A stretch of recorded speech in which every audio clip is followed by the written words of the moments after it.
Sarah is a chartered psychologist, a leadership coach, a dialogue consultant, and a motivational speaker. She is the author of Life-Changing Conversations.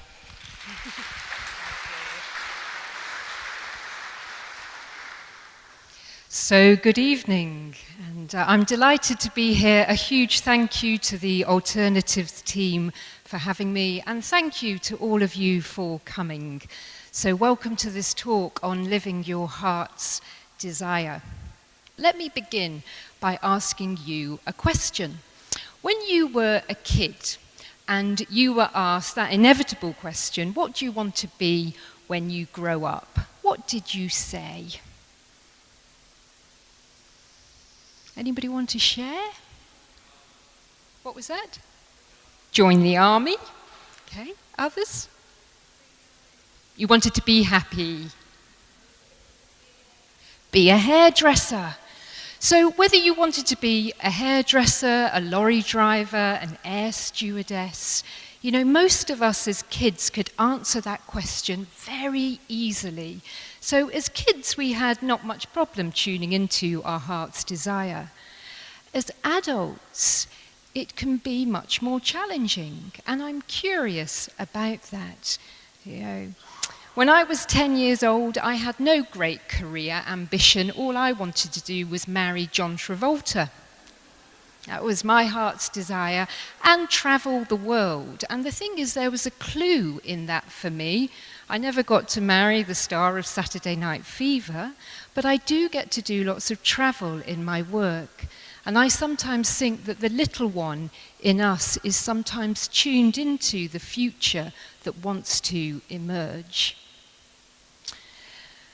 And so my background is as a business psychologist. I go into many different organizations, and one of the things that I find really striking is how the levels of engagement in many organizations are very low.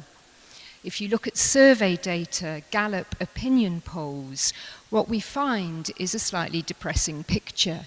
It's a staggering percentage of people who feel dispirited with their work. It can be as high as 80% in certain countries across the world. And I asked myself, why is this? Because it seems such a staggering waste of human talent and time. And I think there are various reasons why many of us struggle to live our heart's desire. I think one reason is the cultural story that we're told around what it takes to survive and be successful. So I don't know what messages you grew up with, but I received messages like, you go to school, you need to get the grades, you know, get the guy or get the girl, you need to get the job, you need to get the house, you need to get the bigger house, you need to get the bigger salary, you get the kids, you get the grandkids, and so on. Well, in my life, I don't know how it's been for you, but things came crashing down in that sequence at quite an early stage. There isn't time to go into all my story, but age 26, I ended up jobless, penniless and homeless, and I moved back into my parents' house. And my mum ran a nursery school, and the bedroom that I was staying in looked out over the garden. And I'd wake up every morning hearing the happy chatter of all these parents dropping off their kids at the nursery school. And I'd lie in bed with my heart sinking about another day. And I'd think, am I the only one that hasn't got a life? Have I burned all my bridges already? Is this it?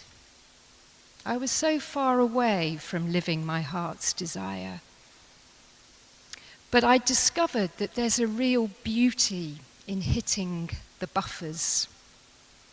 As George Orwell wrote in his book Down and Out in Paris and London, he says most of us are so afraid of going to the dogs that if you actually end up down with the dogs, there's almost a sense of relief when you realize you can stand it. You know, because a lot of the time we're running away from that in our anxiety.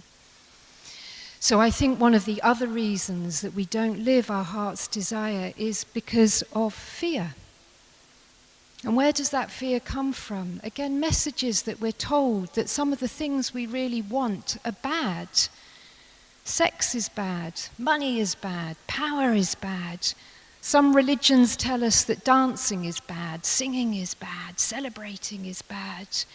And if we grow up with all those messages, it's hard to reach out for what we really want.